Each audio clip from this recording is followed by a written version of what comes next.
Alright, hello YouTube. I've made 2 or 3 videos here lately, but I haven't posted them. If I've posted them, I've thought about them very briefly and quickly, pulled them down because I was just simply raising too much cane, angrily. And I'm going to try to tone everything I've been trying to say the past 2 or 3 days up and in something not so long. So here goes.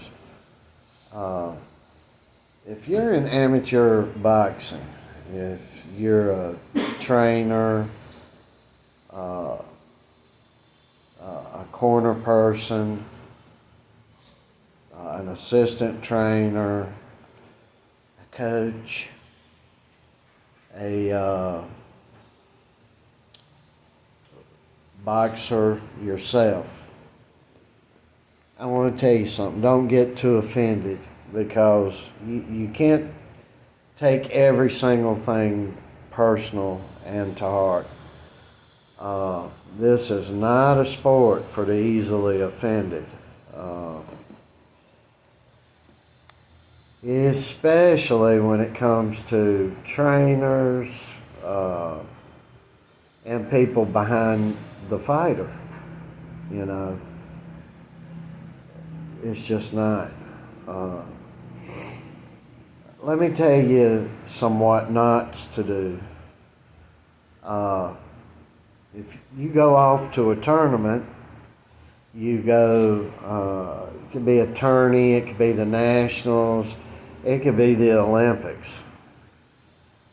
If you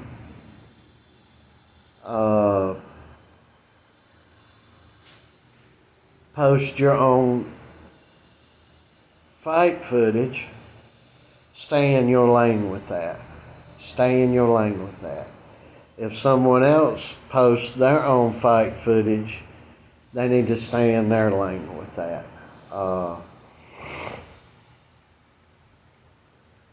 There's a lot of reasons for that.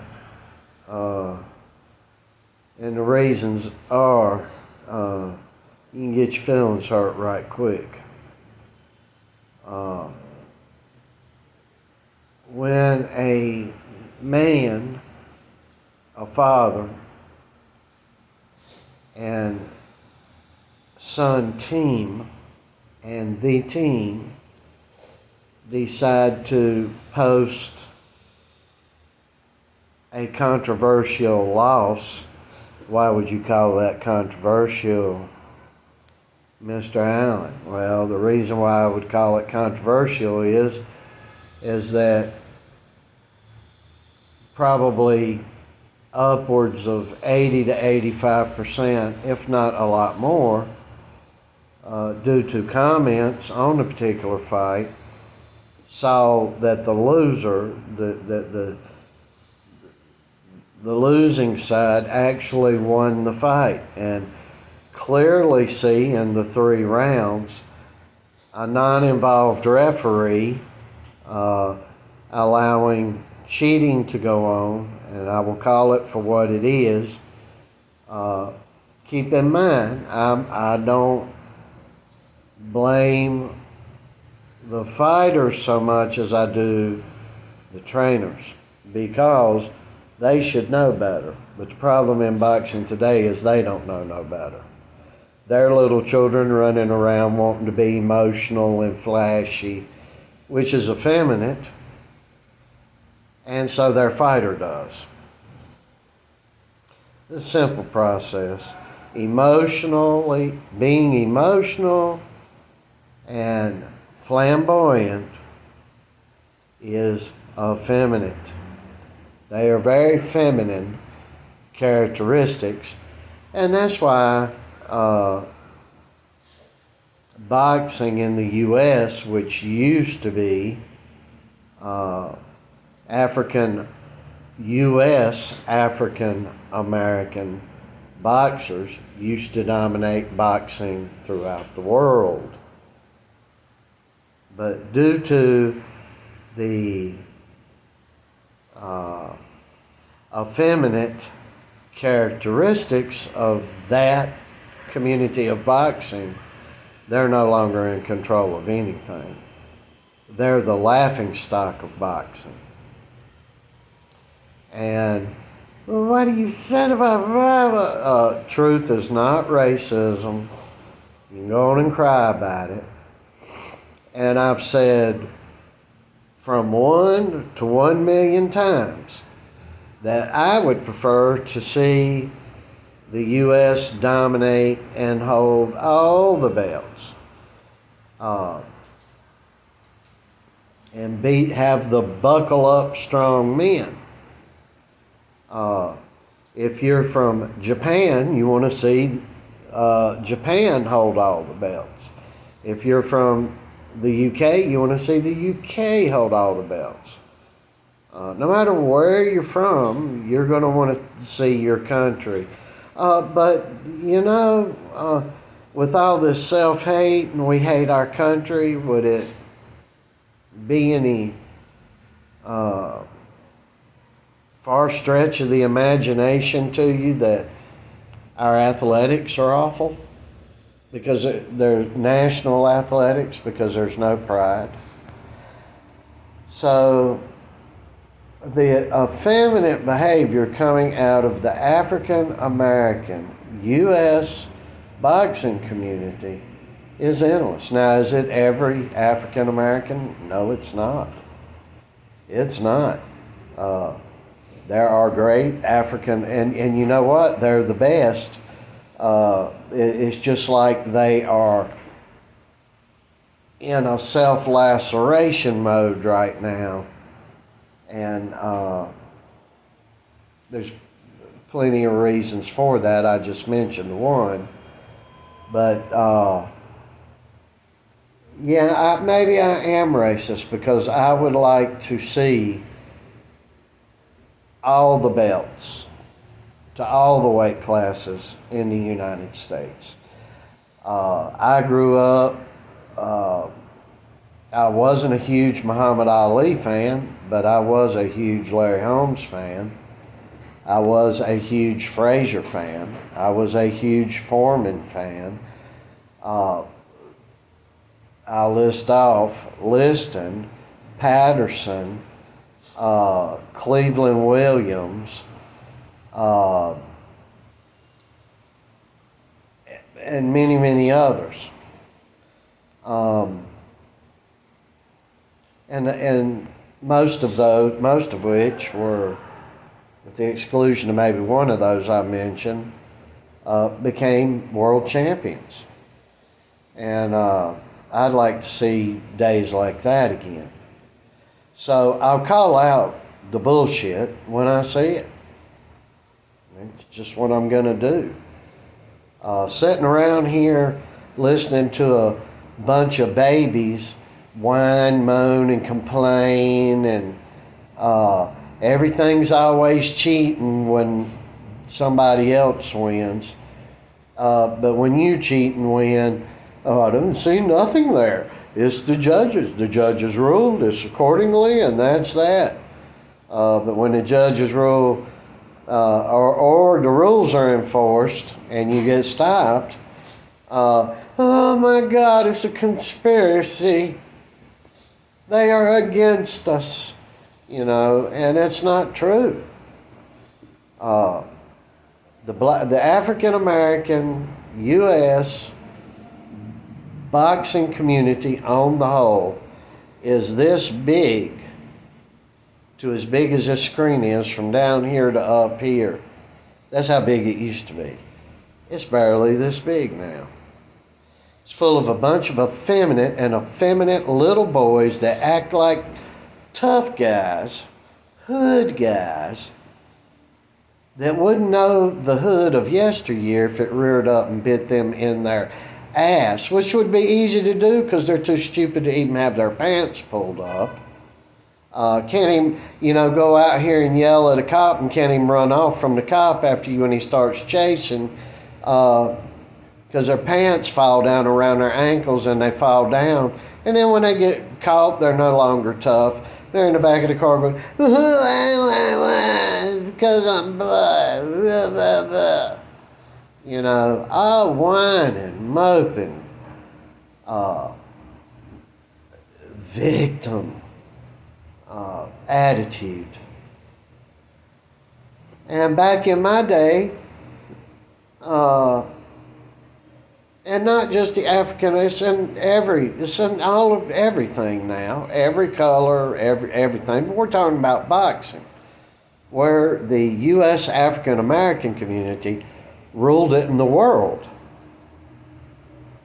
And I don't even know if half you young black fellas even realize that, right? And it ain't always been bad. See? And I'll tell you right now, in my humble opinion, and I've seen a whole lot over many, many decades, Bud Crawford is the pound for pound king. Bud Crawford is the hardest worker. Bud Crawford has the best attitude. Bud Crawford is the most manly boxer right now. Not out of the U.S. African American community, the world. The world. But that's few and far between when you got little whiners that are putting showboaters up in a ring. You got a fellow brother up sitting over there reffing it. You got a bunch of liberal white people sitting down there scoring it. And your guy's jumping all over the ring like a hyena. And then when true boxing people that have many, many decades of experience in the sport, and they look and they've seen tens of millions of fights, and they look and say, no, your kid, all he did was jump around the ring, lead with his head, which was illegal, showboat, which is illegal, and grab and hold, which is illegal. That's what your guy did. And you get bent out of shape about it, you are blind and you can't see. You got no business getting in any type of competition. And I'll give you one reason why.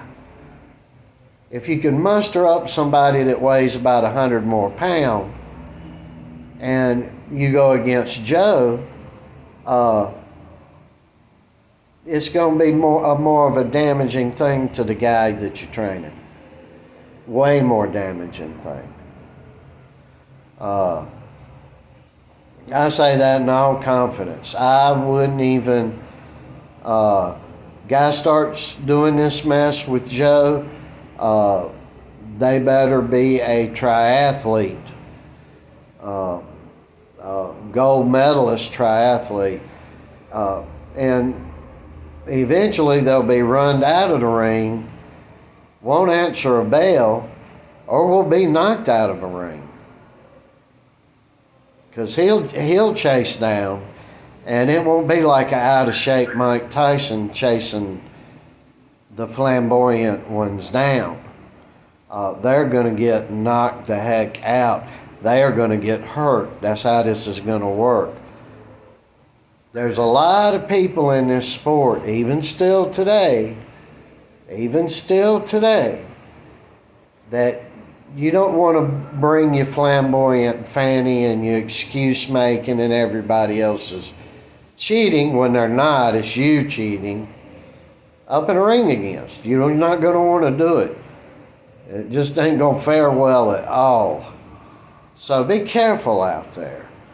Yeah, I truth tell to how I see things. But you know what? When I'm talking to old African American U.S. boxing trainers and people that have more experience in their pinky nail than I have in my whole body, they're saying the same thing I'm saying. Right? There's even the ones that are tied in on fighters. I ain't seen nothing to beat it. They're still saying these things, even when they're tied in with one of these fools. And they're, paying their rents depending on it. Case in point with the foolishness, love or hate Deontay Wilder, he got in the ring with Zhilei Zhang, and he fought. Well, he tried, and Wilder got what he deserved. He goes and gets a guy like Malik Scott to train him that is not still is not a trainer. Just a guy that got knocked out by Deontay Wilder in the first round. That's as far as he got. And to see, if you haven't seen it yet, Malik Scott, his fighter, Wilder's laying flat on his back. Well, he's just gotten up, can't walk straight, stumbling over there in the far corner. What does Malik Scott do? He gets out, leaves Deontay Wilder sitting over there in that corner, runs over there and congratulates Zhilei Zhang. Probably because he's a leech, a parasite, Malik Scott. And you all fell into it. I didn't. I can see. And most of you can't. Scott goes over there and he's probably wanting to parasite off of Zhilei Zhang now. Because that's all he is, a little nobody parasite. There's a big mouth that fools a lot of people into thinking he knows what he's doing, and he don't. All he knew what to do was to go be a yes guy to a guy that never really learned how to box in the first place, Deontay Wilder. Oh yeah, Deontay, I'm going to help you. Oh yeah, Deontay, you don't have to jump rope. You don't have to do road work. You don't have to do anything. I'm going to show you these super godlike techniques. Yeah, look at the result of the godlike techniques. You better be careful tempting my king. You better be very careful. And I'm going to end this with, as boisterous as I can be, as braggadocious as I can be, I'm going to tell you something. Up in this house, with any of us, we are this much without God, without the King of Kings. We are nothing without the real, true King of Kings, Jesus Christ. We're not perfect up in here. I'm in my walk and my time and my way. Lord knows I could do a lot better. But I want to tell you, we are zero without the Christ.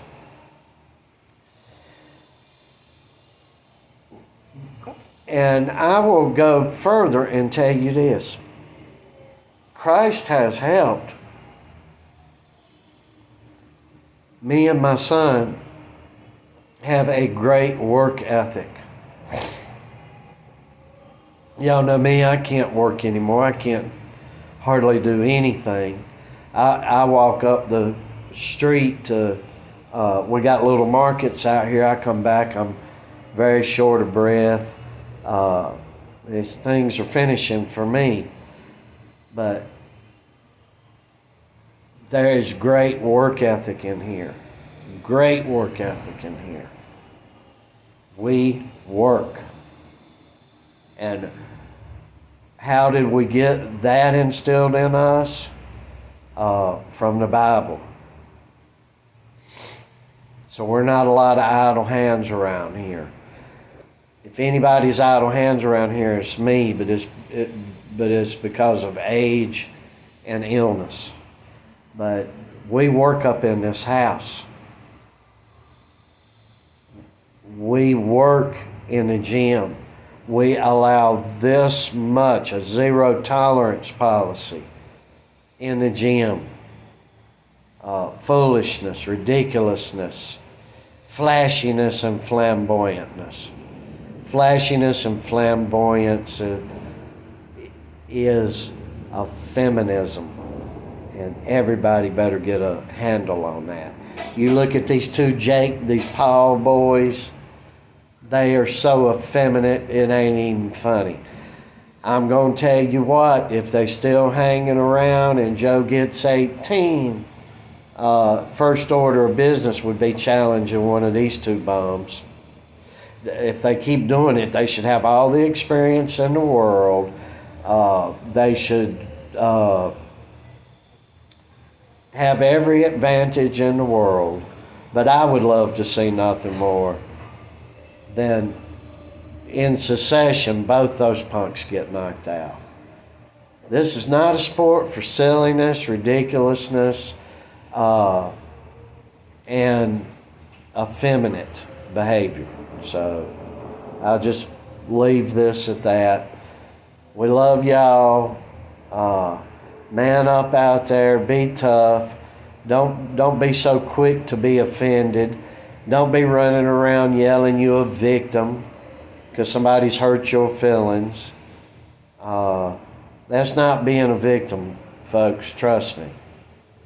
One day, if that's being a victim to you, you haven't had a difficult enough life. You've lived a privileged life, because there are things that can hurt you way worse than getting your feelings hurt by being told the truth. So I'll leave it at that.